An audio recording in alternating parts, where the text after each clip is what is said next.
now. Okay. Yes, ready to go. So we'll start the same way we started with Keely. You could just introduce me to your portfolio and think about how you'll tell me about how it, using technology impacts your role as a developing teacher and how you might use it with students. Okay, perfect. So this is my introduction profile page.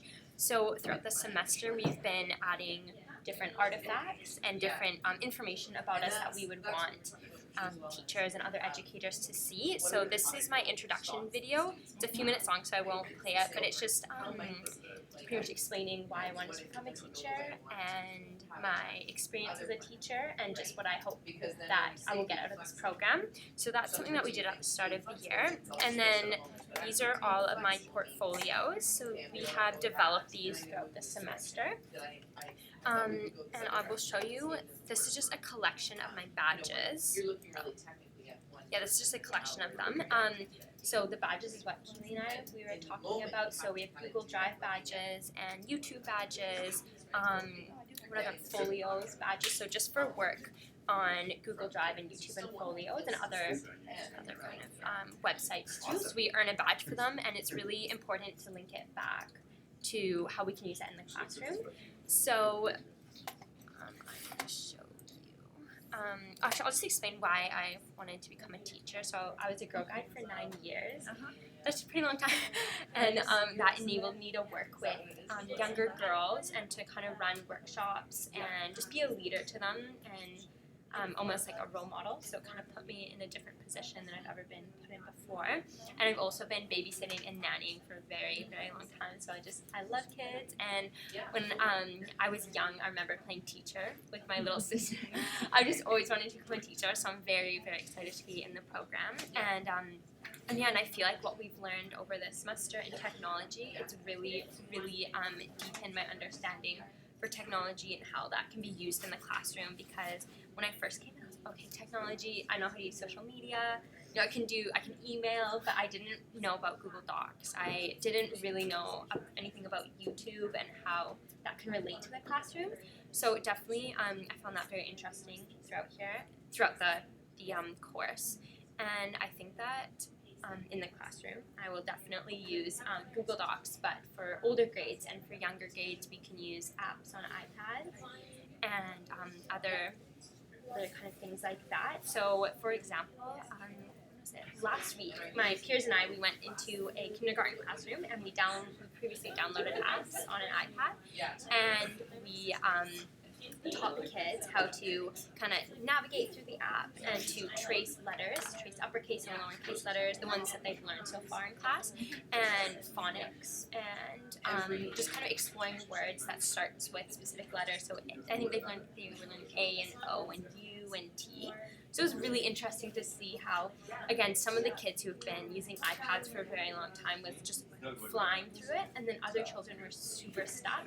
So it was interesting for me to find the balance to slow down for the children that didn't get it, but then kind of keep progressing for the children that did get it and were getting almost bored because they already knew how to do it. So that was very, very interesting, and it was a good experience for me on how to use technology in the classroom, and I definitely will be using, definitely not a lot because I feel like children get a lot of screen time at home, but to enhance learning, like with iPads and tracing letters and making movies that showcase something that they've done in class and they can share with their parents. I think that's really important to have that connection between parents and what they're doing in the classroom, and it kind of makes it a bit easier. Yeah, that's I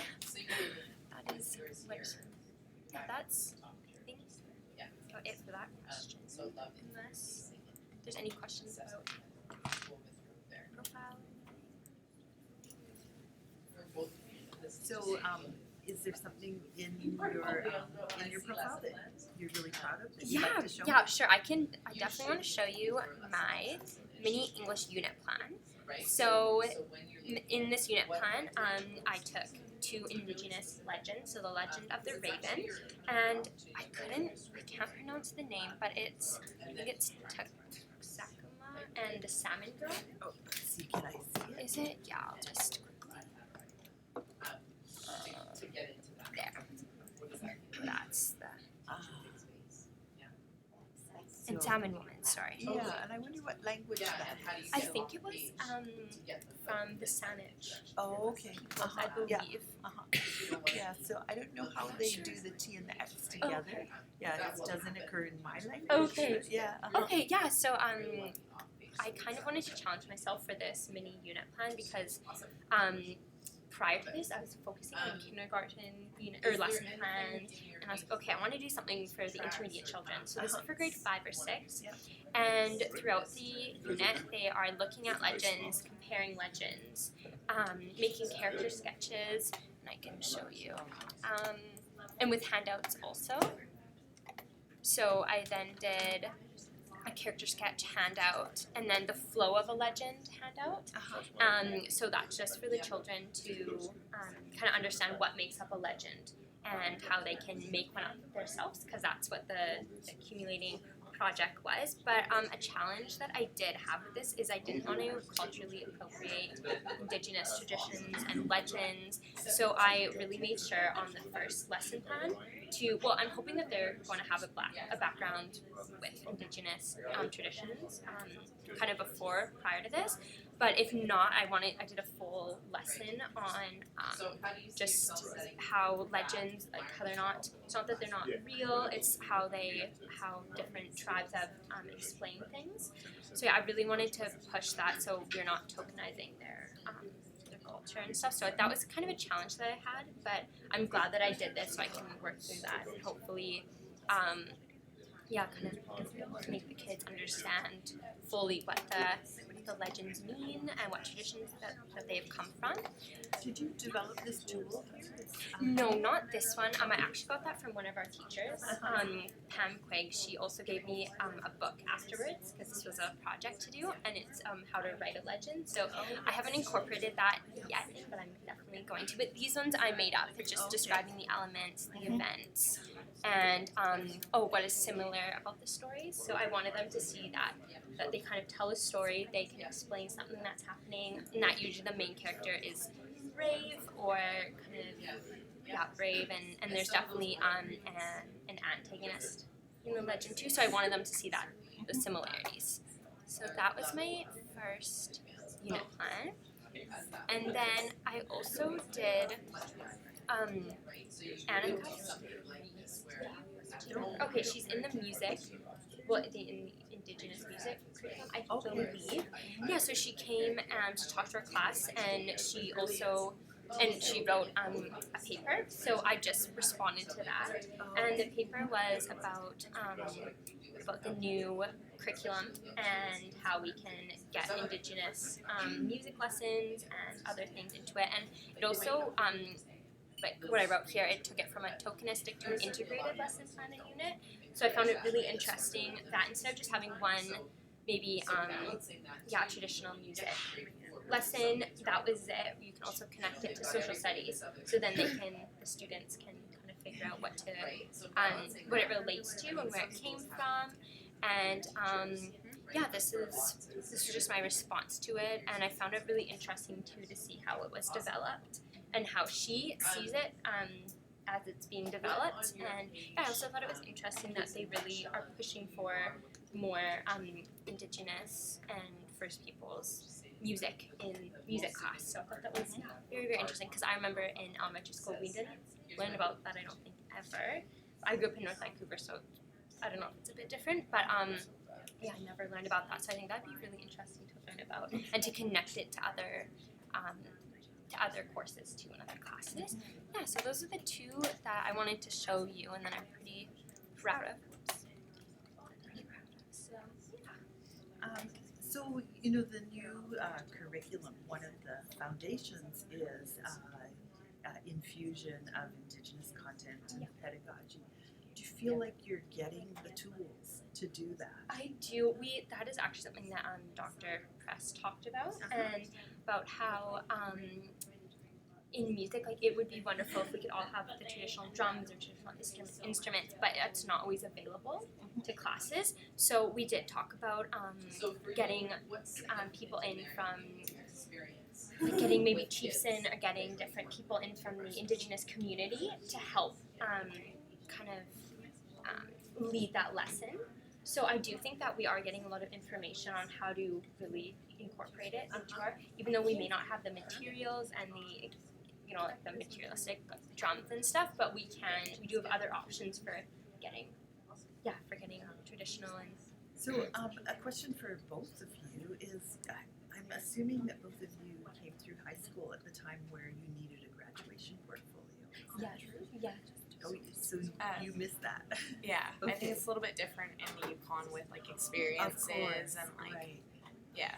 So I'm curious if you think that this type of portfolio would have been helpful for the graduation portfolio. Yeah, it definitely would have. The graduation portfolio, so for us it wasn't online, it was just a binder full of your stuff, and I think it would have definitely brought a different, kind of more element into it, because I feel like this really shows who I am, and if, you watch the introduction video, and you can read some of my unit plan and stuff, it really does kind of capture who I am. So I think it to would me be. it seems a lot more living Definitely.